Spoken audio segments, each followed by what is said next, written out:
Tuesday morning here on the Sunrise Show, 6 o'clock hour, and yes, it is back to school for a lot of kids, including a second grader by the name of Patrick McGinnis. Watch out, Chief Joseph. Oh my goodness. Is that the school he goes to? Yeah, Chief Joseph Elementary, North Portland. Mikey, a lot of our viewers will find this hard to believe because they remember my twins being held on this very news desk almost 17 years ago by the anchors at the time, Brenda Braxton and Russ Lewis. Sophomores now? Juniors. Starting their junior year of high school today. So happy back to school day to all those kids out there. Yeah. Comfortable day. There's a little bit of wetness out there this morning, so rain jacket, umbrella, whatever your pleasure is, out the door. It's patchy as far as we can tell. You know, radar beam shoots up over the lowest cloud deck, so you don't pick up often the drizzle or the light showers. That's why you're not seeing it here. But Chris has been showing us wet roadways. I had to flip on my wipers for a bit when I came in. And you can tell by the Wells Fargo Tower viewpoint that it is a low cloud deck out there. 62 is the temperature. We have had some measurable moisture out at the airport already this morning. This will be a day that becomes partly cloudy, though, during the morning hours. So at noon, partly cloudy, moisture chance is gone, 67. Later today, kids get out of school just getting to around 70, a high today of 74. So very comfortable. Here is Chris. Rod, we want to take you to Southeast Portland here. Photojournalist Eric Patterson on the scene here. This is in the vicinity of the 6400 block of Southeast 17th Avenue. There are a number of police cars here and an AMR transport. Not much detail here to share with you other than there is a pretty heavy police presence here at the 6400 block of Southeast 17th Avenue. We're working to find out more about what's going on, but obviously you can see part of that road is blocked at this moment. I'll keep you posted on that. Back to our freeway drive. We've got a big slowdown right now in Clark County. Southbound I-5 is lined up right now from La Center down to Ridgefield because of some overnight road work. This is what it looks like at the way station, and 2 miles back from there you can see that northbound slow, or I should say southbound slowing. So Drew and China folks heading on southbound I-5 through northern Clark County need to plan a few extra minutes, at least for now. We'll keep you posted. All right, thanks for that update, Chris. As we mentioned, one of our big local headlines today, kids going back to school, including Portland Public School students. The largest district in the state is hoping for a school year that goes a lot more smoothly than the last one did. Last year, Portland teachers went on strike for several weeks in November, and then a blast of winter weather in January forced some schools in the district to shut down altogether. That was the case for Robert Gray Middle School in Southwest Portland. Today, that school will welcome kids back to the classroom for the first time since that January ice storm. Different story, though, for Markham Elementary, also in Southwest Portland.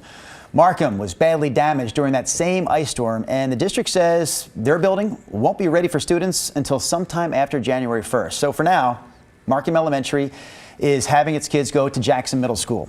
KGW's Daisy Caballero will have more on the first day of school for Portland Public kids coming up with a live report here at 6:30. This morning, a closely watched court case over a potential merger between Kroger and Albertsons. It will be the largest merger in history, but the government is skeptical that this would be good for consumers. The Federal Trade Commission filed the lawsuit currently playing out in court to block the merger back in February. It argues that taking players off the field and consolidating it into one big company isn't good for competition or consumers. While Kroger and Albertsons say merging is the only way to compete with big box stores like Walmart. So they're saying they've got to get together and have this big scale so they can, pressure producers to lower prices.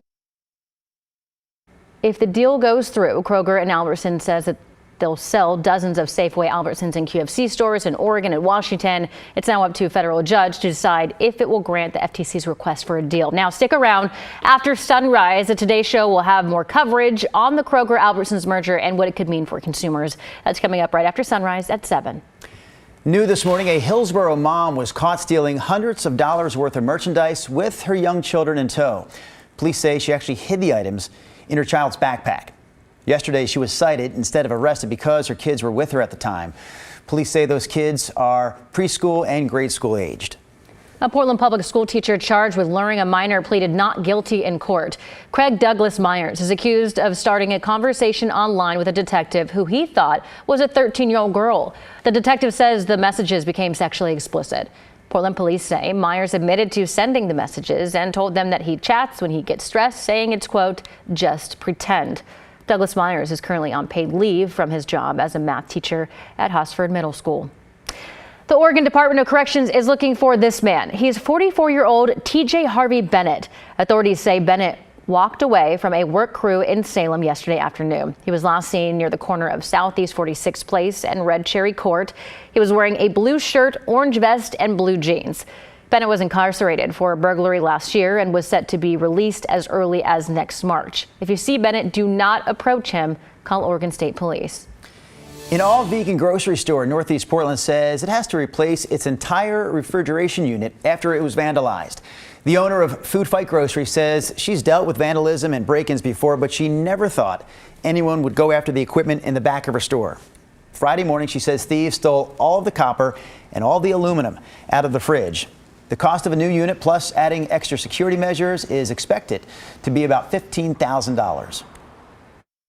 For a small business, it's really hard. You know, we're getting by. We're paying the bills and we're paying our employees, and that's it. You know, I don't make a paycheck. After she posted about what happened on social media, Sullivan says her loyal customers jumped in to help, buying up all the food that was left in the fridge. She hopes to have everything back up and running by the end of this week. If you'd like to help out, we have a link to her GoFundMe at KGW.com. And before we get to Rod, we have to check this out. We're going to take a look at a new featured item at the Minnesota State Fair called Deep Fried Ranch. It's Hidden Valley Ranch mixed with some seasoning and cream cheese, stuffed into a panko breadcrumb shell, fried and served with hot honey. I say, yes, ma'am, I'll take 10. Thank you. So it's just ranch dressing that was covered in some sort of topping and then deep fried. Yeah, again. That's the whole thing. I'll take 10. It's ranch dressing. Yep. Okay. Thank you.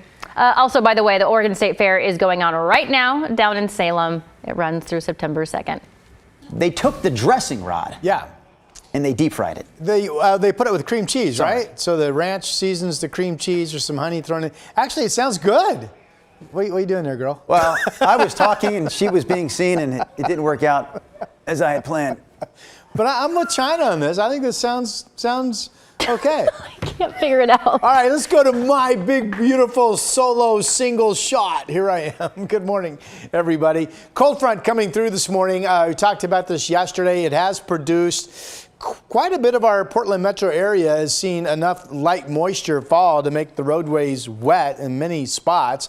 That threat of some light moisture still with us for a few more hours. Meanwhile, with this cooler air coming in, winds are expected this afternoon to really start firing from about the Dalles out into the Columbia Basin. West wind gusts could reach 50 miles per hour in that area. And here's the camera right now from the Oregon Veterans Home camera out in the Dalles. Pretty morning out there, 67.